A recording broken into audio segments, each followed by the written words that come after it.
नमस्कार, मैं चंदन कुमार और आप देख रहे हैं अपना पसंदीदा चैनल अंगवानी। साथियों, इस वीडियो में हम बात करेंगे उत्तर प्रदेश में चल रहे घमासान की, जहां पर कि बिजली कर्मचारी, राज्य भर के तमाम बिजली कर्मचारी सड़क पर हैं और उन्होंने खुला ऐलान कर रखा है कि राज्य सरकार की जो 42 जनपदों में बिजली का निजीकरण करने का प्लान है, उसके खिलाफ वो कार्य बहिष्कार करेंगे।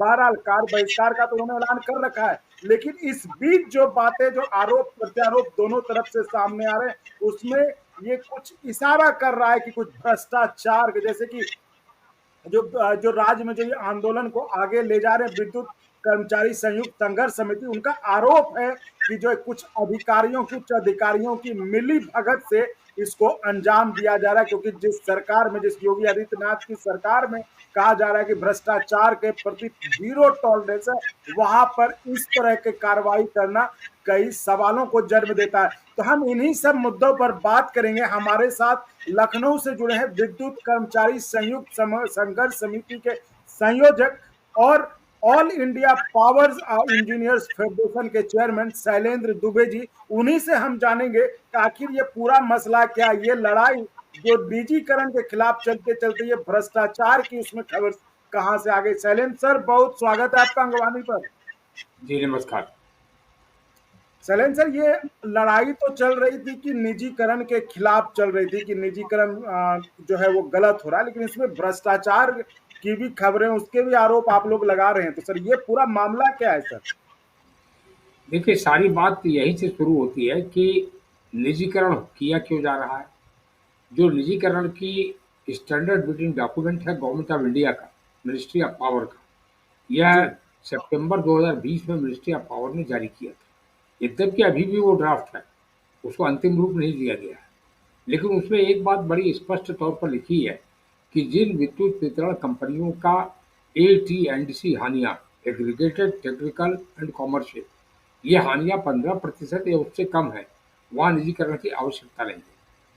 अब अभी उत्तर प्रदेश के ऊर्जा मंत्री अरविंद कुमार शर्मा जी ने एक सप्ताह पूर्व ये ट्वीट किया है, और केवल ट्वीट नहीं है, यह ऑडिटेड अकाउंट है कि उत्तर प्रदेश में वर्ष 2023-24 यानी एक साल पहले के जो डाटा फाइनल हुए हैं, 24 मार्च के अंत तक उत्तर प्रदेश में, पूरे उत्तर प्रदेश की जी। AT&C हानियां 16.5% थी। और इस साल विद्युत वितरण निगमों ने जो एनुअल रेवेन्यू रिक्वायरमेंट, ARR जिसको कहते हैं, जो जी। सबमिट जी। किया है उत्तर प्रदेश के विद्युत नियामक आयोग में, उसमें प्रोजेक्टेड AT&C हानियां बताया है 13.8%, यानी 15% से बहुत नीचे। तो पहला प्रश्न तो यही है कि सर, निजीकरण क्यों किया गया। सर ये क्या आप जो बता रहे हैं, क्या फिगर हुआ जो आप AT&T की बता रहे हैं, इसका क्या मतलब हुआ, ताकि आम लोग समझ जाएं सर? जी सर। जी, AT&C हानियों का मतलब होता है, मैं बिल्कुल लेमैन लैंग्वेज में बताऊंगा। जैसे मान जी लीजिए सर। किसी सब स्टेशन पर 100 यूनिट बिजली दी गई, और 100 यूनिट बिजली में से अ, अ, अ, 10 यूनिट बिजली का नुकसान हो गया, वह बिजली लाइन लॉसेज में चली गई। तो 90 अच्छा, मतलब यूनिट बिजली की, ट्रांसमिशन लॉस किसको कहते हैं सर? हाँ, तो 90 यूनिट बिजली का बिल इशू किया गया, और ठीक है उसमें सर। से 80% का बिल वसूला गया। तो हम्म। 90 गुणे 80 का मतलब हुआ 72। तो जी। 72% का हम बिल वसूल पाए, यानी AT&C हानियां हुई 28%। इसको कहते हैं ठीक है। एग्रीगेटेड टेक्निकल, टेक्निकल भी है और कमर्शियल भी। कमर्शियल ठीक लॉसेज है। उनको कहते हैं जो बिल हम नहीं वसूल कर पाए। तो उत्तर अच्छा। प्रदेश में जब प्रोजेक्टेड AT&C हानियां हम्म। 13.8% दी गई है, तो फिर निजीकरण की जरूरत क्या है। क्योंकि निजीकरण का जब डंका पीटा गया मार्च 2000 हम्म। नवंबर 2025 में, तो घाटे का ही हवाला दिया गया था। और ऊर्जा मंत्री अपनी पीठ भी थपथपा रहे हैं कि जो 41% हानियां थी वर्ष 2017 में, वो घट के 16.5 हो गई हैं, और आने वाले वित्तीय वर्ष में 13.8 हो जाएंगी। तो पहली बात तो जी। यह मैं कहना चाहता हूँ, ये ऑडिटेड अकाउंट है, ये सही आंकड़े हैं, इसके बाद निजीकरण करने की कोई आवश्यकता नहीं। अब दूसरी बात आ रहा हूँ, पहले जी। दिसंबर में जब निजीकरण कर रहे थे, तब सीधे टेंडर कर देना चाहते थे, यानी किसी हम्म। RFP डॉक्यूमेंट को बनाने के लिए कंसल्टेंट की जरूरत नहीं समझी जा रही थी। ठीक है। जब बहुत विरोध हुआ, तो यह हम्म। तय किया ऊर्जा विभाग के उत्तर प्रदेश के अधिकारियों ने, चीफ सेक्रेटरी भी उसमें शामिल हैं, क्योंकि एक एनर्जी टास्क फोर्स बनी हुई है। उस एनर्जी टास्क फोर्स के अध्यक्ष उत्तर प्रदेश के मुख्य सचिव होते हैं। तो उनकी अध्यक्षता में मीटिंग हुई और ये तय किया गया कि ठीक है, इसके लिए ट्रांजैक्शन कंसल्टेंट, एक एडवाइजर अपॉइंट किया जाएगा और उसके ठीक है सर। टर्म्स ऑफ रेफरेंस में लिखा गया to assist UP power corporation for the privatisation of Purvanchal Vidyut Vitaran Nigam and Dakshinanchal विद्युत वितरण निगम। अब जो सामान्य प्रक्रिया ये है कि उसमें कॉन्फ्लिक्ट ऑफ इंटरेस्ट का एक क्लॉज था। जी। जब उसके बाद टेंडर नहीं आए तो जनवरी के अंत में फिर रिवाइज कर दिया गया और आरएफपी डॉक्यूमेंट, आरएफपी का मतलब होता है रिक्वेस्ट फॉर प्रपोजल, जिसको टेंडर हम लोग कहते हैं, उसी का नया नाम वर्ल्ड बैंक ने आरएफपी बोल दिया है, तो आरएफपी बोला जाता है। तो ठीक है सर। आरएफपी डॉक्यूमेंट में परिवर्तन किया गया और कहा गया कि कॉन्फ्लिक्ट ऑफ इंटरेस्ट की क्लास को ड्रॉप कर दिया गया। यह बहुत गंभीर ड्रॉप कर। मामला है। हाँ, ड्रॉप्ड है। अच्छा, कॉन्फ्लिक्ट ऑफ इंटरेस्ट ये तो बहुत बड़ा क्लॉज है सर, जिसको कि लेकर आज लोग समस्या बढ़ती जाती है। बिल्कुल ये सीबीसी की गाइडलाइंस के अगेंस्ट है। तो कॉन्फ्लिक्ट ऑफ इंटरेस्ट ड्रॉप करने से क्या होता है, मान लीजिए कि मैं किसी कंपनी के लिए काम कर रहा हूँ, किसी कंपनी का नाम लेना एथिक्स में नहीं आता है, इसलिए मैं नाम नहीं लूँगा। मान लीजिए एक्स कंपनी के लिए मैं काम कर रहा जी हूँ जी। और मुझे यहाँ कंसल्टेंट भी बना दिया जाता है और एक्स कंपनी टेंडर करती है निजीकरण के लिए, तो कोई पारदर्शिता नहीं रही। इसलिए कॉन्फ्लिक्ट ऑफ इंटरेस्ट का क्लास सीबीसी की गाइडलाइंस के अनुसार बड़ा महत्वपूर्ण माना जाता है। लेकिन उस क्लास को उन्होंने ड्रॉप कर दिया और ड्रॉप करके मार्च के महीने में जो कंसल्टेंट, ट्रांजैक्शन कंसल्टेंट जिसको नियुक्त किया है, उनका नाम है मेसर्स ग्रांट थॉर्नटन। ये ग्रांट थॉर्नटन नाम की कंपनी, यह मल्टीनेशनल कंपनी है। यह उत्तर प्रदेश में ही मध्यांचल विद्युत वितरण निगम में जो स्मार्ट मीटरिंग का काम है, उस काम के साथ ये इन्वॉल्व है और भी कई जगहों पर इन्वॉल्व है। तो उत्तर प्रदेश में ही बिजली के क्षेत्र में जो कंपनी काम कर रही है, वही कंपनी अब निजीकरण के लिए असिस्ट करेगी यूपीपीसीएल, और उस कंपनी के तार ऐसी कंपनियों से भी जुड़े हो सकते हैं जो कंपनियां निजीकरण के टेंडर में पार्टिसिपेट करें। तो यह बहुत गंभीर बात है। सबसे पहली बात तो यह है, जो घोटाले की बात मैं कर रहा हूँ, वह यह है कि कॉन्फ्लिक्ट ऑफ इंटरेस्ट, जिसको कहते हैं हितों के टकराव के प्राविधान को परे रख के कंसल्टेंट की नियुक्ति की गई। लेकिन अभी 2-3 दिन पहले एक बहुत बड़ा खुलासा हुआ। खुलासा यह हुआ कि जिसको ट्रांजैक्शन कंसल्टेंट अपॉइंट किया है, जी। उस कंपनी के ऊपर अमेरिका में 40,000 अमेरिकी डॉलर की फाइन लगी है अनियमितता के चलते। 40,000 अमेरिकी डॉलर की उसके डॉक्यूमेंट है। वो डॉक्यूमेंट हम लोगों ने समाचार पत्रों में जारी किए हैं, आपको जी भी मैं जी। वो डॉक्यूमेंट भेज दूंगा। तो उसके जी। डॉक्यूमेंट कि 40,000 अमेरिकी डॉलर की फाइन जिस कंपनी पे लगी है। अब ये मामला ज़्यादा गंभीर क्यों हो जाता है? और ज़्यादा ये वही गंभीर कंपनी है सर। जी, नहीं, मामला ज़्यादा गंभीर क्यों हो जाता है? ज़्यादा जी। गंभीर इसलिए हो जाता है क्योंकि 24 फरवरी को टेंडर की प्रक्रिया के दौरान इसी कंपनी ने, ग्रांट थॉर्नटन ने, एक शपथ पत्र दिया है, एफिडेविट, उसकी कॉपी भी मेरे पास है, वह भी आपको भेज दूंगा। जिस शपथ पत्र हम्म। में कंपनी ने कहा है कि उसके ऊपर पिछले 3 वर्ष में कहीं पर भी किसी प्रकार की पेनल्टी नहीं लगाई गई, कोई प्रतिबंध नहीं लगाया गया। तो ये तो ये मतलब तो एक तरह से फोर्जरी झूठ है। हो गया। बिल्कुल ये फोर्जरी है, फोर्जरी है। मैं साफ हम्म। तुम कह रहा हूँ, यह फोर्जरी है। अब इस फोर्जरी के खिलाफ उत्तर प्रदेश पावर कॉर्पोरेशन को तुरंत एफआईआर करनी चाहिए थी। हम्म। गलत शपथ पत्र दे के अगर किसी कंपनी ने टेंडर ले लिया, तो पहली प्रक्रिया जो होती है कानूनी, वह यह जी। होती है कि उस कंपनी के खिलाफ तुरंत एफआईआर की जाए। तो एफआईआर करना तो दूर रहा, आज लखनऊ के ताज होटल में, 5 सितारा होटल में एक बड़ी मीटिंग हो रही है, जिसमें हम्म। सभी निजी घरानों को बुलाया गया है। इनके नाम लेने में कोई दिक्कत नहीं है। इसमें ठीक है। अदानी को भी बुलाया गया है, अच्छा। इसमें टाटा को भी बुलाया गया है, इसमें गोयनका को भी बुलाया गया है, इसमें टोरेंट कंपनी को भी बुलाया गया है, इसमें एस्सार को भी बुलाया गया है। जितने प्लेयर्स हैं प्राइवेट क्षेत्र में काम करने वाले बिजली में भारत में, हम्म। वो सब इनवाइट किए गए और उनकी मीटिंग चीफ सेक्रेटरी के साथ हो रही है, अभी चल रही हुआ मीटिंग। जी। और अभी जानकारी मिली है उस मीटिंग में चीफ सेक्रेटरी ने कहा है निजी कंपनियों से, कर्मचारियों से डरने की जरूरत नहीं है और बिना डरे आप लोग टेंडर डालिए। तो अच्छा। कर्मचारी कौन सा भाला बंदूक लिए घूम रहे हैं भाई? ना कर्मचारियों से तो किसी को डरने की जरूरत नहीं। कर्मचारी तो काम करते हैं ना। कर्मचारियों हम्म। के टूल्स काम करने वाले हैं। कर्मचारियों के पास वेपन्स नहीं होते। बट एनीवे, मैं अभी उसमें जाके विषयांतर विषय का नहीं सर करना चाहता। सर शैलेंद्र तो सर, सर मतलब साफ है कि ये कर्मचारियों से मतलब डरने की जरूरत का जो वो उपदेश दे रहे हैं, तो सबसे पहले तब उनको ये स्पष्ट करना चाहिए ना, यानी कि ये जो आप आरोप लगा रहे हैं, जो आप साजिश का इशारा कर रहे हैं, ये शुरुआत यानी कि पहले से ये प्लान्ड था, तभी कन्फ्लिक्ट ऑफ इंटरेस्ट जैसे महत्वपूर्ण क्लॉज को हटाया गया उससे। बिल्कुल, बिल्कुल। यानी कि नहीं, बहुत मेरा तो पहले। आरोप मेरा देखिए, अभी मैं आगे बहुत गंभीर बातें बता रहा हूँ। मेरा अच्छा। आरोप है कि ये पहले से तय है कि कौन सी कंपनी किसको बेचा जाना है, और उसी हिसाब से सारे काम यहाँ पर किए जा रहे हैं। जैसे मसलन 2 दिन पहले 17 डायरेक्टर्स का अपॉइंटमेंट किया गया है। यूपी पावर अच्छा। कॉर्पोरेशन की विभिन्न कंपनियों में 17 डायरेक्टरों का अपॉइंटमेंट किया गया। अब डायरेक्टरों का अपॉइंटमेंट करने के लिए भी एक कमिटी है चीफ सेक्रेटरी के अध्यक्षता में, वह कमिटी करती है। जी। मैं उस कमिटी पर प्रश्नचिन्ह नहीं लगा रहा हूँ, उनको कुछ नहीं कह रहा हूँ, लेकिन जो फैक्ट है वह बताना चाहता हूँ। फैक्ट यह है कि वाराणसी डिस्कॉम, जिसको पूर्वांचल विद्युत वितरण निगम कहते हैं, वहाँ डायरेक्टर कमर्शियल के पद पर टाटा पावर के एक आदमी को अपॉइंट कर दिया गया। और इस बात की आम चर्चा है पिछले 5 महीने से, जब से निजीकरण की बात चल रही है, कि पूर्वांचल विद्युत वितरण निगम टाटा को दिया जाना, इसकी चर्चा है।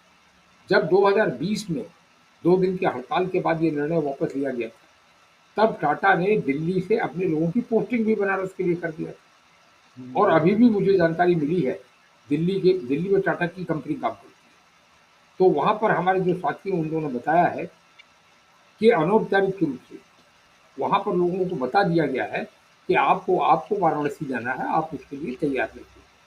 और अच्छा। अब वाराणसी डिस्कॉम में पूर्वांचल विद्युत वितरण निगम में डायरेक्टर कमर्शियल, कमर्शियल मतलब जिसके पास सारे डाटा होंगे, जो टेंडर में मदद की जिससे मिल सकती है, वह टाटा जी। पावर के ही एक व्यक्ति को डायरेक्टर कमर्शियल बनारस का बना दिया गया। अब आगरा में आ जाइए। आगरा की कंपनी वह दक्षिणांचल का हेडक्वार्टर है, वाराणसी पूर्वांचल का हेडक्वार्टर है। आगरा की कंपनी में आगरा शहर की बिजली व्यवस्था टोरेंट पावर कंपनी के पास है। जी। और टोरेंट पावर कंपनी का एक अधिकारी, जो बहुत दिन से कई सौ करोड़ रुपए की एक फाइल, जो रेनोवेशन के काम होने हैं आगरा में, उसको लेके लखनऊ में शक्ति भवन के चक्कर लगा रहा था, और जिसका अप्रूवल नहीं मिल रहा था। बड़ी दिलचस्प बात है कि उसी टोरेंट पावर कंपनी के उसी अधिकारी को आगरा में, उसी अधिकारी को डायरेक्टर जी। फाइनेंस बना दिया गया है दक्षिणांचल कंपनी का। तो बात तो बिल्कुल खुल के सामने आ गई हाँ, कि जो आप कह रहे पूर्वांचल हैं विद्युत, उससे साफ है, सब कुछ स्पष्ट है। उसी सेम पर्सन, यह नहीं कि टोरेंट की किसी आदमी को बना दिया गया, उसी व्यक्ति को बना दिया गया। Now he is director finance of Dakshinanchal विद्युत वितरण निगम। और भी बहुत से नाम है, लेकिन मैं 2 नाम मैंने इशारे के लिए बताया, संकेत के लिए बताया। तो सर इसमें तो क्या लगता है आपको, क्या जैसे मुख्यमंत्री के बारे में कहा जाता है कि वो भ्रष्टाचार के अगेंस्ट जो एकदम जीरो टॉलरेंस, उनको बर्दाश्त नहीं कर सकते, ये जो इतनी सारी गतिविधियां हो रही है और आप लोग इस तरह से आवाज भी उठा रहे हैं, सड़क पर आंदोलन भी कर रहे हैं, राज्य के अखबारों में, मीडिया में, चैनल, ये समाचार भी, हालांकि बहुत मेन स्ट्रीम मीडिया नहीं बातें कर रहा होगा इसका, लेकिन बातें तो आ ही रही हैं सबके सामने, चर्चा का केंद्र तो बन ही गया ये मामला। ये क्या पता नहीं चल रहा है, ऊपर मुख्यमंत्री जी तक कोई जानकारी नहीं जा रही होगी? देखिए, मैं इस विषय पर कुछ कह नहीं सकता, लेकिन हम लोग तो लगातार यह कह रहे हैं कि माननीय मुख्यमंत्री जी पर ही बिजली कर्मचारियों का भरोसा है, और उन्हें अच्छा। इस मामले में दखल देना चाहिए, हस्तक्षेप करना चाहिए। अभी 9 अप्रैल को लखनऊ की सड़कों पर हजारों की हम्म। तादाद में बिजली कर्मचारी निकले। एक हम्म। अनुमान है कि कम से कम 40,000 कर्मचारी रहे होंगे। लखनऊ की हिस्ट्री की सबसे बड़ी रैलियों में एक रैली थी।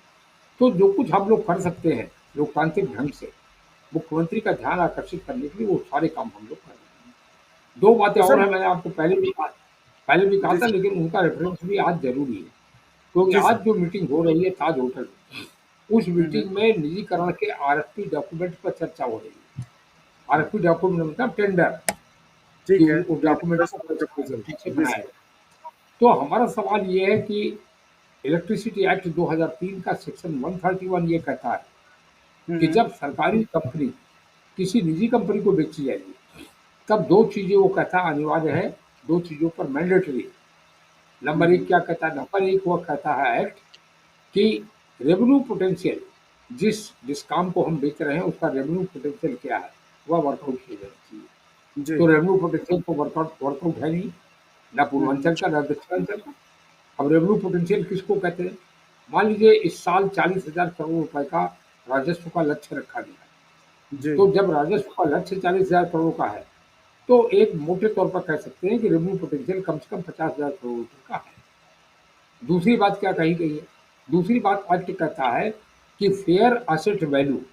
अब असेट वैल्यू तो किसी ऑडिट के माध्यम से ही निकलेगी, किसी बिल्कुल। इवैल्यूएशन के माध्यम से ही निकलेगी। आज तक जी। असेट वैल्यू निकाली नहीं गई। और मेरा आरोप है कि जो हम्म। आरएफपी डॉक्यूमेंट बन रहे हैं, उसमें लाखों करोड़ रुपए की परिसंपत्तियों को बेचने के लिए 1500-1600 करोड़ रुपए का रिजर्व प्राइस रखा जा रहा है। और यही यही चंडीगढ़ में हुआ है।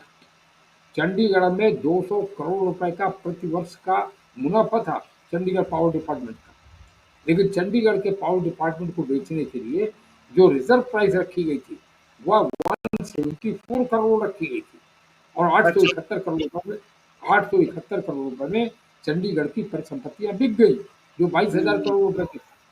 तो यहाँ भी 1500-1600 करोड़ रखा जा रहा है, जिन जिन परिसंपत्तियों की कीमत 1 लाख करोड़ रुपए से ज्यादा हो सकती है, जी। जिसका कोई असेट असेट इवैल्यूएशन नहीं किया जा रहा है।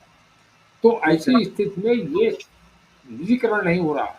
निजीकरण के नाम पर मैं विनम्रता पूर्वक कहना चाहता हूँ, माननीय मुख्यमंत्री योगी आदित्यनाथ जी की नाक के नीचे मेगा भ्रष्टाचार हो रहा है निजीकरण के नाम पर, और जिसकी ओर हम लगातार उनका ध्यान आकर्षित कर रहे हैं। तो सर आप बार बार मुख्यमंत्री जी का ध्यान आकृष्ट करना चाहते हैं, क्या ऊर्जा मंत्री के बारे में क्या कहना चाहते हैं? वो इस पे एक्शन ले रहे हैं कि नहीं ले रहे? नहीं, ऊर्जा मंत्री तो बातचीत करने के लिए तैयार नहीं। ऊर्जा मंत्री अच्छा। ने उत्तर प्रदेश की विधानसभा में कहा बिजली कर्मचारी चोर हैं, इसलिए हम निजीकरण कर रहे हैं। अब पहले यही तय हो जाए कि घाटे के लिए निजीकरण हो रहा है या बिजली कर्मचारी चोर हैं इसलिए निजीकरण हो रहा है। मैं व्यक्तिगत बातों में नहीं जाना चाहता, लेकिन हम्म। जिन बातों को, जो पैरामीटर्स हैं जिनके आधार पर हम्म। निजीकरण की बात हो रही है, विद्युत कर्मचारी संयुक्त संघर्ष समिति टेबल पर आमने सामने भी उस पर बातचीत करने के लिए तैयार है। और अगर आमने सामने बातचीत करने में ऊर्जा मंत्री को कोई हिचक है, तो मैंने 9 अप्रैल की रैली में उन्हें सार्वजनिक तौर पर उनसे निवेदन हम्म। किया है कि स्काइप के माध्यम से, किसी चैनल के माध्यम से, किसी वीडियो के माध्यम से जैसे चाहे वो डिस्कशन कर लें। और अगर वह जी। बिजली कंपनियों को कन्विंस करा दे कि घाटा है इसलिए निजीकरण करना बहुत ज़रूरी हो गया है, तो हम निजीकरण का विरोध बंद कर देंगे। लेकिन वह बातचीत करने के लिए ही तैयार नहीं। सर तो शैलेंद्र सर, ये तो आपने अच्छे से समझा दिया, और ये बिल्कुल जो आपकी लड़ाई थी सड़क की, अब तो ये मुद्दा बिल्कुल दूसरा हो गया कि ये जो बताया जा रहा था कि बिजली का अगर हम निजीकरण कर देते हैं तो जनता को शायद बेहतर बिजली मिले, बेहतर सुविधा मिले, लेकिन अब ये पूरा मामला भ्रष्टाचार की तरफ घूम गया है। तो सर ये जो आप एक मीटिंग का जिक्र कर रहे थे अभी, ये जो मीटिंग चल रही है लखनऊ के होटल में, वो मीटिंग के बारे में हालांकि आपने बता दिया, लेकिन थोड़ा अच्छे से और विस्तार से समझाए ताकि आम लोग भी समझ पाए कि ये मीटिंग जो अभी हो रही है, इस समय हम ये 5 बजे रिकॉर्ड कर रहे हैं और इस समय शाम के 5 बजे ये मीटिंग अभी लखनऊ के होटल में हो रही है, वो कैसे नियमों के विरुद्ध है? जी। देखिए, पहली बात तो यह है कि यह मीटिंग जो हो रही है, यह एक प्रकार से घोषित नहीं किया गया है, लेकिन प्री हम्म। बिडिंग कॉन्फ्रेंस ऐसी। मैं इसको अच्छा। क्यों कह रहा हूँ प्री बिडिंग कॉन्फ्रेंस? क्योंकि जब बिडिंग होती है, तो एक प्री बिडिंग कॉन्फ्रेंस होती है जिसमें बिडर्स को बुलाया जाता है। बिडर्स हम्म। को क्यों बुलाया जाता है? उनको बताया जाता है पैरामीटर्स क्या हैं, जिस हम्म। कंपनी को हम बेच रहे हैं उसके पैरामीटर्स क्या हैं, हम्म। बैलेंस शीट आपको क्या मिलेगी, किस बैलेंस शीट पे आपको हम बेचेंगे, पर्सनल कितने हैं, पर्सनल की इशूज को कैसे कैसे रिजॉल्व किया गया, उनका क्या होगा, और जी। ट्रेजेक्टरी क्या है एटीएनसी लॉसेस को कम करने की। यही 3 जी। बिंदु हैं आज की मीटिंग में। और जी। 7 औद्योगिक घरानों को बुलाया गया है, निजी घरानों को, जो देश में प्लेयर्स हैं बिजली के क्षेत्र हम्म। में। लेकिन मेरा ये कहना है कि बिजली के क्षेत्र में सबसे बड़ा स्टेक होल्डर जो है, वो बिजली का कंज्यूमर है। जब मैं कंज्यूमर हम्म कहता हूँ तो इंडस्ट्रीज की बात नहीं करता हूँ। हम्म कंज्यूमर से हम्म मेरा मतलब होता है आम घरेलू उपभोक्ता और किसान।